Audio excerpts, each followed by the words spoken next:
Hello बच्चों, नमस्कार। स्वागत है आपका अपने परिवार अंकित एजुकेशन अड्डा पर। आज हम बात करने वाले हैं RRB NTPC, RRB group D, RPF और एएलपी के बहुत ही महत्वपूर्ण प्रश्न के बारे में जो आपके एग्जाम में पूछे जा सकते हैं। ठीक है, ये आज हमारा तीसरा वीडियो है। हमने एक नई शुरुआत की है आपका रेलवे के एग्जाम को टारगेट करती हुई। आपका रेलवे का एग्जाम कोई भी हो, चाहे NTPC, group D, RPF, ALP, कोई सा भी एग्जाम हो, सभी एग्जाम को टारगेट करने के लिए हमने एक सीरीज चालू की है और ये छोटे छोटे पार्टों में कवर कर रहे हैं। ठीक है, बिल्कुल हम कंटिन्यू रखेंगे जब तक कि आपका पूरा जो टॉपिक है वो आपका कवर ना हो जाए। ठीक है, सभी टाइप आपको कवर कराने वाले हैं। इनका रिवीजन जल्दी से करिएगा। जिन्होंने अभी तक कुछ नहीं पढ़ा है वो आप उनके लिए ये रामबाण होगी। ठीक है, इसी तरीके के एग्जाम में क्वेश्चन बनते हैं, तो जल्दी से देखें। इस क्वेश्चन में हमारा आंसर क्या बनेगा। लिखा है जब 5 की पावर में लिखा है 501 को 126 से विभाजित किया जाता है तो शेषफल के रूप में क्या प्राप्त होगा। आपका ये आरआरबी एएलपी टेक्नीशियन के सीवीटी 2 में क्वेश्चन में पूछा गया है और इस क्वेश्चन को मैं स्टार लगाऊंगा क्योंकि एग्जाम में आपका रिमाइंडर थ्योरम पर आधारित क्वेश्चन बहुत पूछा जाता है। तो यहाँ पर इसका मतलब क्या है, ये 5 का पावर है 501 और आपको भाग किससे करना है, 126 से। ठीक है, तो आपको पहले 5 को क्या है ऐसा करना है कि इसका जो घात दिया हुआ है उसे हम ऐसे लिखेंगे कि 5/126 तो लिखा ही था। 5 की पावर में ऐसे लिखेंगे हम 3 गुणे में, और 3 से भाग करेंगे। यहाँ पर कितना होगा, 3 एकम 3 तो 6 18 3 7 एकम मतलब 167। 3 गुणे 167 लिख सकते हैं 501 को हम। फिर क्या करेंगे, इस 3 को हम 5 की पावर में लिख लेंगे सबसे पहले। तो 5 की पावर 3 को क्या लिखेंगे, 125 लिख लेंगे। फिर पावर में 167 बचा और बटा में क्या है हमारा 126। चलिए, इतना आ गया। आपको याद रखना है अब ये क्या है, 126 से 125 कितना कम है, आपका 1 कम है, तो हम यहाँ लिखेंगे -1। ठीक है, अगर मान लेते ये कहीं 27 होता, 127 होता तो हम +1 लिखते। यहाँ पर 126 से अगर 125 में भाग करेंगे तो 1 कम पड़ रहा है, मतलब -1 कम पड़ रहा है और इस पर घात कितना है, 167 है। ठीक है, अगर आपको पता है ये -1 को अगर हम विषम बार गुणा करेंगे तो हमारा क्या आएगा, -1 आएगा। ठीक है, -1 आएगा और सम बार गुणा करते हैं तो सम आता है। तो इसको तो पता है ना आपको कि -1 का विषम बार गुणा करेंगे, कितनी बार भी हो विषम हो तो हमारा आंसर माइनस आता है। और आपको इसमें आपको याद रखना है शेषफल कभी भी माइनस में नहीं देना है। ठीक है, तो अब जैसे इनका तो इस बार सॉल्यूशन किया तो हमारा आंसर तो बना -1, लेकिन आपको माइनस का आंसर कभी नहीं करना है। जब भी ऐसी स्थिति बने कि आंसर माइनस में है तो आप जिससे भाग कर रहे हो उसको जोड़ देना है। ठीक है, जिससे आप भाग कर रहे हो उसको जोड़ देना है। तो 126 प्लस का है माइनस का 1 है, तो ये कितना बनेगा, 125। ठीक है, 125 बनेगा शेषफल। तो ये जो होगा इस क्वेश्चन का राइट आंसर हो जाएगा। ठीक है, सभी बच्चे ध्यान दें। इस तरीके से आपका क्या आंसर हो जाएगा, ऑप्शन नंबर डी इसका राइट होगा। ठीक है, सभी को समझ में आ गया है।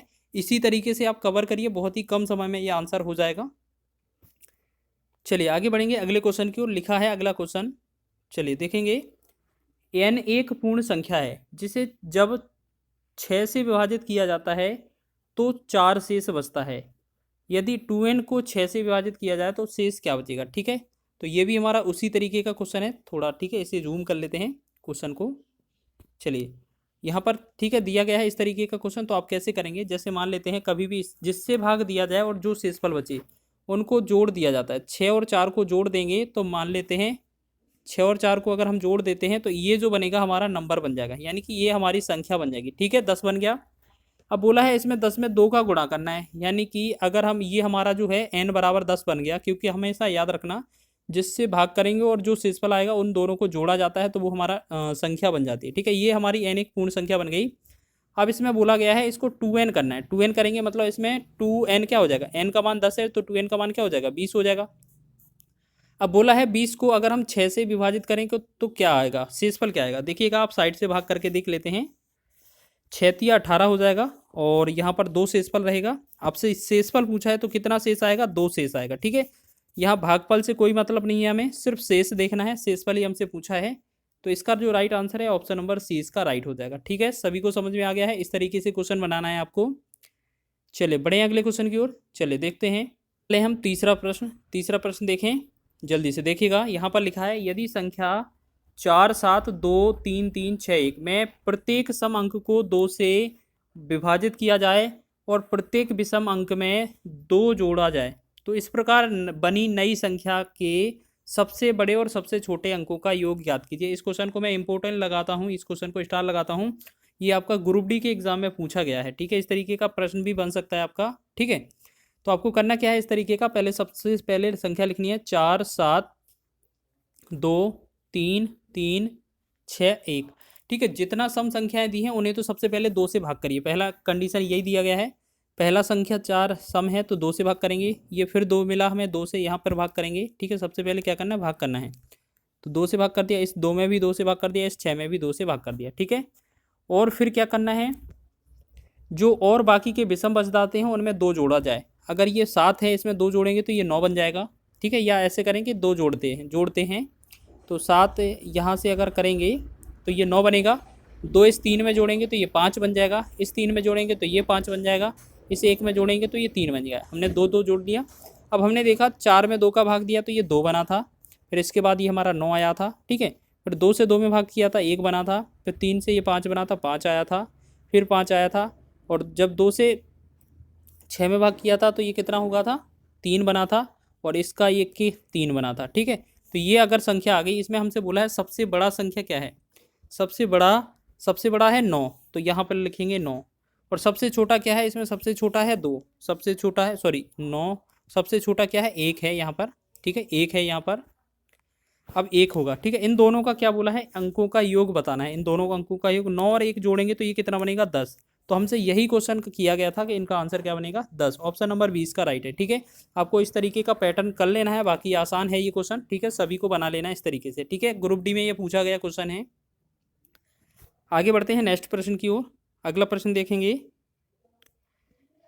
लिखा है क्वेश्चन, यदि संख्या 64 52 851 के प्रत्येक विषम अंक में 3 जोड़ा जाए और प्रत्येक सम अंक में 2 घटाया जाए तो इस प्रकार बने सबसे बड़े और सबसे छोटे अंक का अंतर कितना होगा। तो सबसे पहले संख्या लिखते हैं, क्या लिखा है, 6 4 5 2 8 2 लिखा है, फिर 8 लिखा है, 2 8 5 और 1। बोला क्या है, जो सम संख्या है उसमें पहले तो जो बोला है विषम का, विषम के बारे में क्या बोला है, +3 किया गया है, यानी कि 4 में 3 जोड़ेंगे ये 7 बन जाएगा। 5 विषम में करना है ना, माफ़ कीजिए, ये 5 में 3 जोड़ेंगे तो ये बनेगा 8, फिर आपका 5 में 3 जोड़ेंगे तो ये बनेगा 8, और 1 में 3 जोड़ेंगे तो ये बनेगा 4, ठीक है। विषम में हमने 3 जोड़ दिया।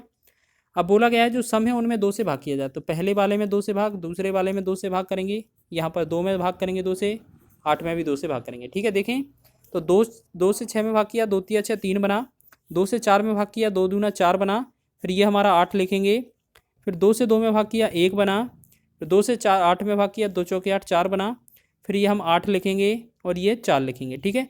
तो हमारे पास ये संख्या आ गई है नई।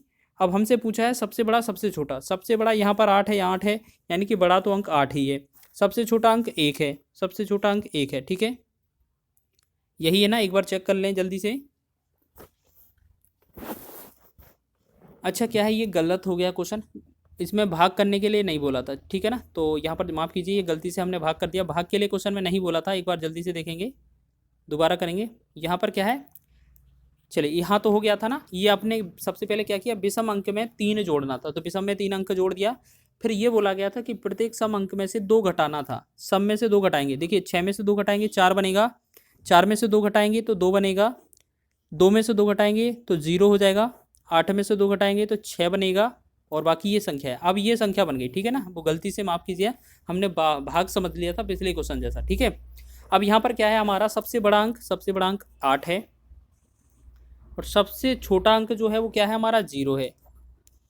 अगर हम बात करें इनमें से सबसे बड़ा और सबसे छोटा अंक में, अगर इनका अंतर देखें, 8 और 0 का अंतर 8 ही आएगा, तो 8 ही हमारा आंसर आने वाला है, ठीक है। इस क्वेश्चन का ऑप्शन नंबर ए इसका राइट हो जाएगा, ठीक है। सभी को समझ में आ गया है क्वेश्चन, तो आप अपने तरीके से बनाइएगा, ठीक है। हमने जल्दबाजी किया था, इस वजह से गलत हो गया, हमने ध्यान नहीं दिया, तो आप अपने तरीके से बनाइएगा। 5वां क्वेश्चन देखेंगे, 2 अंकों वाली एक संख्या के अंकों का योग 12 है, ठीक है। 2 अंकों की संख्या के अंकों का योग 12 है, तो इनमें इसके अंकों को आपस में बदलने पर प्राप्त संख्या दी गई संख्या से 18 अधिक है, संख्या ज्ञात कीजिए। जैसे हम बात करें 7 और 6 का जो अंक जोड़ेंगे दोनों अंकों को, तो ये 13 होता है, तो ये वाला ऑप्शन गलत हो जाएगा। 6 और 7 को जोड़ेंगे 13 हो जाएगा, ये भी गलत हो जाएगा, ठीक है। फिर हमारा क्या है, अगर 2 और 7 जोड़ेंगे तो ये भी 12 नहीं होगा, तो ये भी गलत होगा। सिर्फ एक ही विकल्प ऐसा लग रहा है कि ये 57 है, इनके अंकों को जोड़ा जाएगा, तो 5 और +7 करेंगे तो ये हमारा 12 बन जाएगा। और इनका अंक पलटेंगे। जैसे यहाँ पर ये 57 दिया है, इसको पलटेंगे तो इकाई पर हम 7 लिख लें, दहाई पर 5 लिखेंगे, तो ये कितना अंतर आ रहा है, ये 15 में से 7 गया 8 और 7 में से 2 6 चला जाएगा, ये कितना 1, यानी कि ये 18 अधिक हो रहा है। बिल्कुल, तो यही आंसर वेरीफाई कर रहा है। तो इस क्वेश्चन को सॉल्व करने की कोई ट्रिक नहीं है, बस आपको इसी तरीके से आंसर वेरीफाई करना है। ठीक है ना, सभी को समझ में आ गया है। चलिए तो आगे बढ़े अगले क्वेश्चन की ओर।